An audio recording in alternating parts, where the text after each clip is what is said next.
Growing up, my family always seemed perfect from the outside. My father was a successful accountant, and my mother was a respected high school principal. They were well-known figures in our community, active in charity work and church events. My older sister, Sarah, and I were expected to uphold this flawless image. On the channel you will find even more interesting stories. Subscribe and like. When I was 16 and Sarah was 19, our parents called a family meeting, a term usually reserved for major announcements. Sarah had just started her first year of college on a pre-med track, and I had no idea what was coming. They revealed that they had been saving for our college education since we were born. The relief I felt at not having to worry about tuition quickly vanished when they outlined the conditions attached to this financial support. To have our education fully paid for, we had to attend a state school, maintain a 3.5 GPA, give them access to our grades, stay out of trouble, and, most importantly, choose a major they approved of. They made it clear that they hadn't saved for years just for us to waste their money on a degree they deemed useless. In return, they also promised a monthly allowance. Sarah, always the golden child, had no problem accepting these terms. She was excelling in her pre-med studies and naturally fit into the mold my parents had set. I, on the other hand, felt trapped. I had always been more creative, a dreamer. While I thrived in English and art, math and science were a struggle. But at that moment, unsure of my path and fearing conflict, I agreed. My first year was spent undeclared, completing general education courses while searching for a major that would satisfy both my interests and my parents' approval. I experimented with different classes, but nothing resonated with me the way writing did. I joined the college newspaper, took a creative writing course as an elective, and discovered a passion I hadn't fully realized before. Then came another family meeting. My freshman year was over, and it was time to declare a major. With a mixture of hope and anxiety, I told my parents the truth: I loved writing. It was where I thrived, where I felt alive. But I already knew this wasn't the answer they wanted to hear. The silence after I said the words, creative writing, was suffocating. My dad let out a short laugh, assuming I was joking. But when he realized I wasn't, his expression hardened. My mom just looked disappointed. Then came the flood of objections: no stable career, low income, not a real job. I tried to defend myself, bringing up successful authors, explaining how writing could lead to careers in journalism or publishing. I even suggested a compromise: double majoring in creative writing and something they considered practical. But they didn't budge. Their response was clear: either I chose an acceptable major and kept their financial support, or I was on my own. Creative writing was off the table. Sarah, home for the summer, backed them up completely. She called me ungrateful, accusing me of taking advantage of their generosity. I was crushed. My dreams felt like they were slipping away. But as painful as it was, I couldn't bring myself to give in. So, I made the hardest decision of my life: I left. I moved into a tiny apartment with 2 roommates, picked up a full-time job as a waitress, and cut my course load to part-time. It was brutal. Long shifts, late nights, barely enough time to study. My grades took a hit at first, but I refused to give up. It took 6 years instead of 4, but I finally earned my degree in creative writing. During that time, my relationship with my family only grew more strained. They constantly compared me to Sarah, who had not only finished medical school but had already begun her residency as a pediatrician. Meanwhile, I was struggling to make ends meet. After graduation, I took whatever jobs I could: barista, receptionist, retail, just to pay rent while trying to make a name for myself as a writer. I wrote whenever I had a free moment, submitting short stories to magazines and chipping away at my novel in the early mornings and late at night. That was when I met Dustin. He was a high school English teacher with dreams of becoming a screenwriter. We met at a local writing workshop, instantly bonding over our shared passion for storytelling and our uphill battle to break into the industry. Dustin was my rock, always reminding me why I started, always pushing me forward when I felt like giving up. 3 years ago, everything changed. A small publishing house took a chance on my novel, a coming-of-age story inspired by my own struggles. To my surprise, it did well. Not a runaway bestseller, but enough to finally quit my day job and focus on writing full-time. For the first time in my life, my dream wasn't just a dream. It was real. The night of my first book signing, Dustin proposed.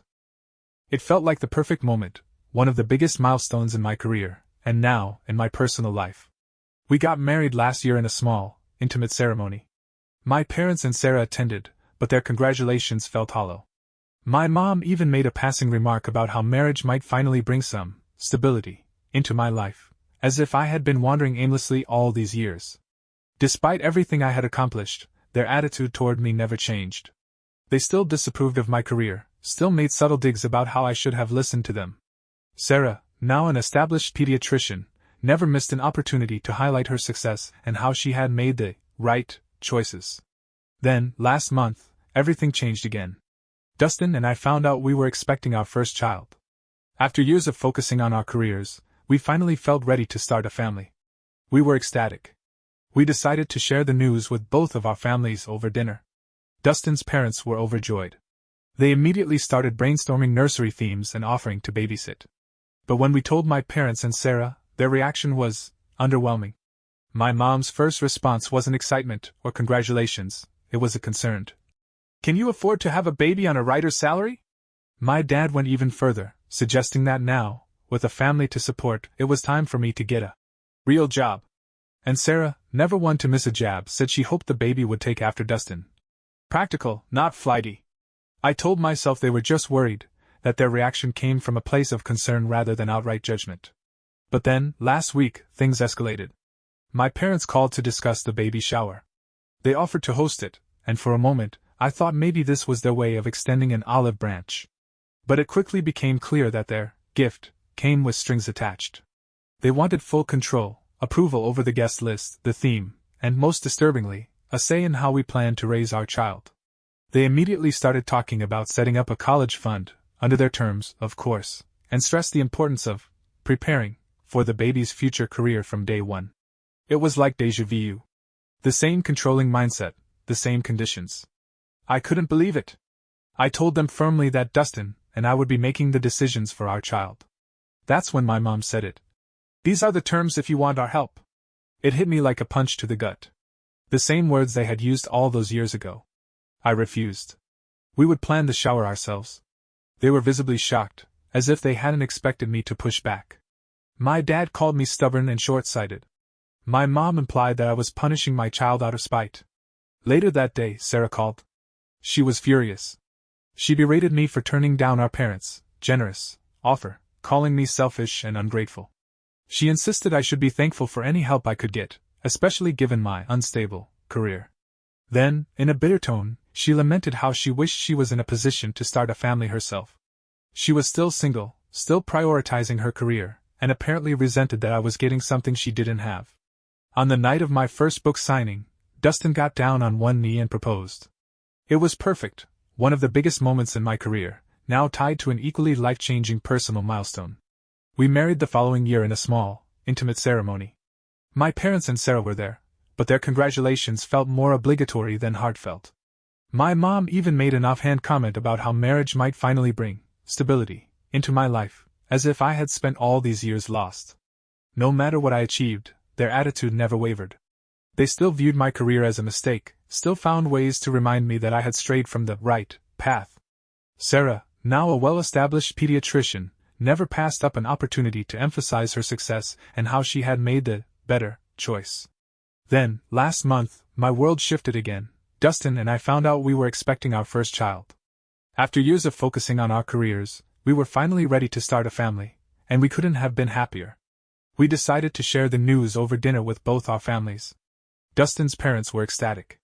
They immediately started discussing nursery themes, offering to babysit, and gushing about how excited they were. But when we told my parents and Sarah, their reaction was lukewarm at best. Instead of congratulations, my mom's first question was, "Can you afford to have a baby on a writer's salary?" My dad, ever pragmatic, suggested that now was the time for me to consider getting a real job. And Sarah, never one to miss an opportunity to criticize, said she hoped the baby would take after Dustin. Practical, not flighty. I tried to brush it off, telling myself that their reaction came from concern rather than judgment. But then, last week, everything escalated. My parents called, offering to host the baby shower. At first, I thought maybe this was their way of extending an olive branch, a genuine attempt to be involved in our child's life. But it didn't take long for their real intentions to become clear. They didn't just want to host the shower, they wanted to control it. They insisted on approving the guest list, choosing the theme, and most troubling of all, having a say in how we planned to raise our baby. They immediately brought up a college fund, on their terms, of course, and stressed the importance of setting our child on the right career path from day one. It was like reliving my past. The same pressure, the same conditions, the same insistence that their way was the only way. I told them, firmly, that Dustin and I would be the ones making decisions for our child. That's when my mother uttered the words that sent a chill down my spine. "These are the terms if you want our help." It was the college fund all over again. I refused. We would plan the shower ourselves. They were stunned, as if it had never occurred to them that I might say no. My dad called me stubborn and short-sighted. My mom accused me of punishing my child just to spite them. Later that day, Sarah called, seething. She berated me for rejecting our parents' generous offer, calling me selfish and ungrateful. She insisted I should be thankful for any help I could get, especially with my unstable career. But there was something else in her voice too, bitterness. She lamented how she wished she were in a position to start a family, how she had prioritized her career for so long that she hadn't yet found the right person. And suddenly I realized this wasn't just about me anymore. I couldn't shake the feeling that, in their eyes, I was throwing away something Sarah desperately wanted. The irony was suffocating. She longed for the kind of support they so easily withheld from me, while I was expected to be grateful for their conditional generosity. I had hoped that having a baby would bring my family closer together, but instead, it seemed to be driving us further apart. Dustin believed we should distance ourselves, for our own well-being and for the sake of our child. A part of me agreed. But another part still clung to the hope that we could find some middle ground. Was I overreacting? Should I have accepted their help, even with all the strings attached? I didn't want to deprive my child of grandparents and an aunt. But at the same time, I refused to let them treat my child the way they had treated me, like a project to be managed rather than a person with their own path. The stress of it all was beginning to weigh on me, and I worried about how it might affect my pregnancy. I wanted to embrace the joy of becoming a mother, but instead, I found myself constantly anxious, caught in an exhausting tug-of-war between my past and my future. #update, 1 month later. I want to thank everyone who offered their support and advice. Reading your perspectives helped me see things more clearly. After many long discussions with Dustin, we decided to establish firm boundaries with my family. We spent several nights talking through every possibility, what we wanted for our child, how to handle my parents' interference, and whether we could salvage a relationship with them without sacrificing our peace. Dustin, having witnessed the fallout of his own parents' divorce, emphasized the importance of presenting a united front. He had grown up seeing the damage caused by divided parenting, and he didn't want that for our child. Together, we carefully drafted an email to my family.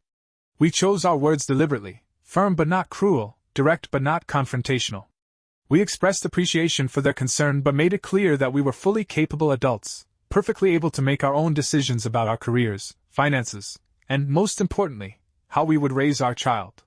We also set a boundary: unsolicited advice and criticism would not be tolerated. Our parenting choices were not up for debate. Hitting send was one of the hardest things I've ever done. My hands trembled as I clicked the button, and in the hours that followed, I cycled between feeling empowered and racked with guilt. The responses were mixed. My dad didn't reply at all, which wasn't surprising. He had always been one to withdraw when faced with confrontation. My mom sent a terse message saying she was disappointed in our decision but would try to respect it. Of course, her message was laced with passive-aggressive remarks about how they only wanted what was best for us and the baby. Sarah, however, exploded. She called, absolutely livid, accusing me of tearing the family apart.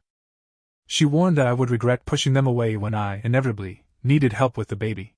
Then she launched into a full-blown attack, dredging up every so-called mistake I had ever made, from my reckless decision to study creative writing to my unstable career. By the time the call ended, her voice was shaking with fury. The final blow came when she said she wasn't sure she even wanted a relationship with me if this was how I was going to behave. It hurt. Of course it hurt. But despite the chaos, Dustin and I moved forward with planning our baby shower.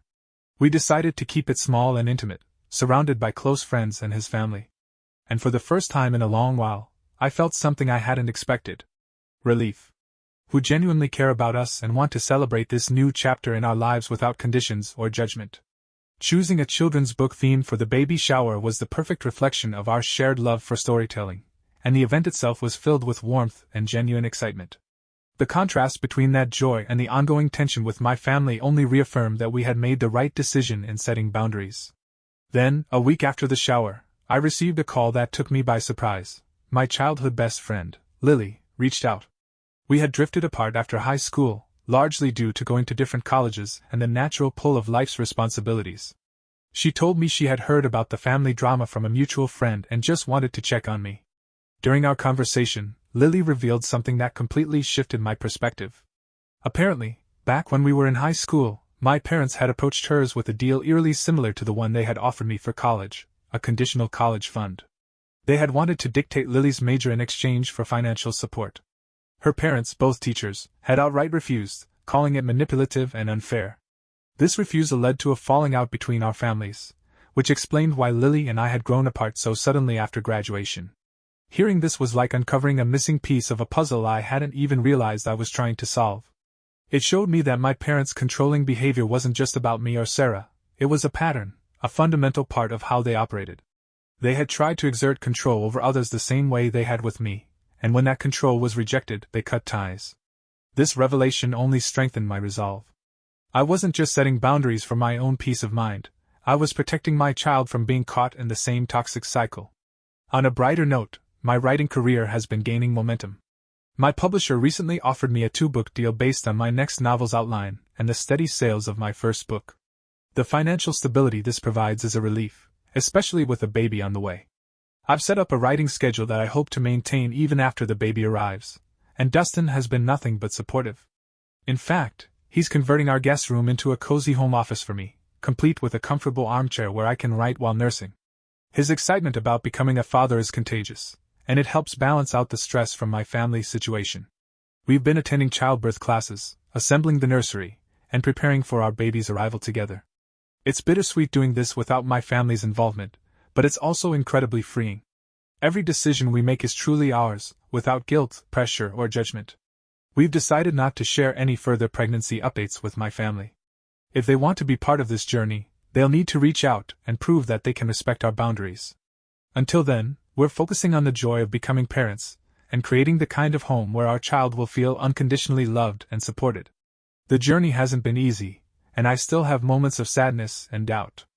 But more than anything, I feel at peace. We're building the kind of family we've always wanted, one that's rooted in love, respect, and the freedom to choose our own path. As I prepare for the arrival of our baby, I'm learning that family isn't always defined by blood. There's a mix of excitement, nervousness, and a bit of sadness that my own family may not be as involved as I once hoped. However, I'm determined to break the cycle and create a healthier environment for my child. Now, 2 months later, I'm well into my 3rd trimester. The baby is healthy, and we recently found out it's a girl. Dustin and I are thrilled. We've begun decorating the nursery with a woodland theme, using soft greens and purples. Dustin's hidden talent for painting little animals on the walls has been a delightful surprise. We've had no contact with my parents or Sarah since my last update. The silence has been difficult, especially as the birth nears. Sometimes I wish I could call my mom for advice or share the excitement, but then I remember the judgment that would come with that, and I know it's the right decision for our mental health and our daughter's well-being. Interestingly, a conversation with Lily helped rekindle our friendship. We've been meeting regularly for coffee, decaf, of course, and it's been wonderful to reconnect. She's been a great support, sharing her parenting experiences and offering a listening ear when I need to vent about family issues. Lily even threw a surprise baby sprinkle for us with close friends. It was a small, intimate gathering, but incredibly touching. Our friends brought books to help start the baby's library, and we spent the afternoon exchanging parenting stories and advice. It made me realize that, even without my biological family's support, I have a strong chosen family who truly cares. On the career front, I've been making great progress on my new novel. The story is flowing well, and I've completed the first draft. My editor loves it, and we're aiming for a release shortly after the baby is born. Balancing writing with preparing for the baby has been challenging, but it's been a welcome distraction from the family stress. Dustin has been amazing, taking on more household responsibilities to give me time to write and rest. He's also been my emotional rock, always there to reassure me when I have moments of doubt or sadness about the situation with my family. Last week, we received an unexpected letter from my maternal grandmother, Nana, who is 85 and lives in Florida. She's always been somewhat distant from the family dynamics, but I've always been fond of her. In her letter, Nana expressed her disappointment with how my parents and Sarah have treated me. She shared that she had faced similar treatment from her own parents when she chose to become a teacher instead of following the family business of running a small grocery store. Her parents disapproved, saying teaching wasn't a proper career for a woman at that time. Nana encouraged me to stay true to myself and offered her unconditional support. She even enclosed a check as a gesture of love. As I prepare for the arrival of our baby, I've come to realize that family is not always about blood relations. There's a mix of excitement and nervousness, but also a bit of sadness, knowing that my own family might not be as involved as I'd hoped. Yet I'm determined to break the cycle of dysfunction and create a healthier environment for my child. 2 months later, I'm in my 3rd trimester, and the baby is healthy. We found out it's a girl, and both Dustin and I are beyond excited. We've been decorating her nursery with a soft woodland theme, greens, purples, and little animal murals, thanks to Dustin's surprising talent for painting. Since the last time I updated you, we've had no contact with my parents or Sarah. It's been difficult, especially as the birth approaches. Sometimes I wish I could call my mom to share the excitement, but I know it would come with judgment, and I have to remind myself that cutting that tie is for the sake of my mental health and our daughter's well-being. On a positive note, Lily and I have reconnected. We've been meeting regularly for coffee, decaf, of course, and it's been such a comfort. Lily has been a great support, sharing her own parenting experiences and offering a listening ear when I need to vent about family issues. She even threw us a surprise baby sprinkle with close friends, where everyone brought books to start the baby's library. It was a small but incredibly touching event, reminding me that even without my biological family's support, I have a chosen family who truly cares. As for my career, my new novel is coming along nicely. I've finished the first draft, and my editor loves it. We're hoping to release it shortly after the baby is born. Balancing writing with baby prep has been challenging, but it's been a welcome distraction from family drama. Dustin has been amazing, taking on more responsibilities at home so I can write and rest. He's my emotional rock, always reassuring me when I feel doubt or sadness over the family situation. Then, last week, I received a letter from Nana, my maternal grandmother who lives in Florida. She's always been a bit distant from the family dynamics, but I've always had a soft spot for her. In her letter, Nana expressed her disappointment with how my parents and Sarah have treated me. She shared that she faced similar challenges with her own parents when she chose teaching over the family business. Despite their disapproval, she forged her own path. Nana encouraged me to stay true to myself and offered her unconditional support. She even sent a check as a gift for the baby, with no strings attached, and mentioned that she hoped to visit once things settled down after the birth. Her words were incredibly comforting, and they reminded me that while I may not have my parents' or sister's support, I'm not alone. I have Dustin, my friends, Dustin's family, and now Nana in my corner. We're now in full nesting mode, preparing for our daughter's arrival. We've been attending birthing classes, touring the hospital, and finalizing our birth plan. Despite the family drama, I'm feeling more confident and excited about this new chapter. As the due date approaches, I find myself reflecting on how far we've come. While it hasn't been easy, I'm proud of the boundaries we've set and the family we're creating. I'm determined to break the cycle of conditional love and support I grew up with. Our daughter will know she's loved unconditionally and that her dreams are valid, no matter what path she chooses. Life Update #3. Our daughter Zoe was born 3 weeks ago, and our lives have changed in the most beautiful way. The birth was smooth, and both Zoe and I are doing well. Dustin has been an incredible father and partner, taking paternity leave to help during these early weeks. The first few days were a whirlwind, sleepless nights, diaper changes, and figuring out breastfeeding. But every time I look at Zoe's tiny face, I'm filled with a love I never knew was possible. Dustin and I are learning together, supporting each other through the challenges of new parenthood. 2 days after Zoe's birth, I received a text from Sarah. She had seen the birth announcement I posted online and congratulated us. Her message seemed genuinely warm, without the usual judgment. I was cautiously optimistic, but wary of getting my hopes up. A week later, Sarah called and asked if she could visit. After discussing it with Dustin, we agreed, but set clear boundaries for the visit. To our surprise, Sarah arrived with a heartfelt apology. She admitted that seeing my happiness and success made her question her own choices. She had started therapy to address her insecurities, and realized how much of her behavior came from the pressure to meet our parents' expectations. It was an emotional, honest conversation that brought us both to tears. Sarah's visit went well. She respected our boundaries, genuinely enjoyed spending time with Zoe, and even complimented my parenting. She asked about my writing and seemed truly interested in my upcoming book. It felt like a step toward rebuilding our relationship. As for my parents, we still haven't heard from them. Sarah mentioned that they're struggling to accept how their controlling behavior has pushed me away, and she's encouraging them to seek family counseling, though it's a slow process. While part of me still hopes my parents will eventually come around, I've come to terms with the fact that they might not. Right now, Dustin and I are focusing on our new journey as parents. Juggling childcare and my writing career has been tough, but we're managing it step by step. I've carved out a little writing corner in Zoe's nursery where I can work while she naps.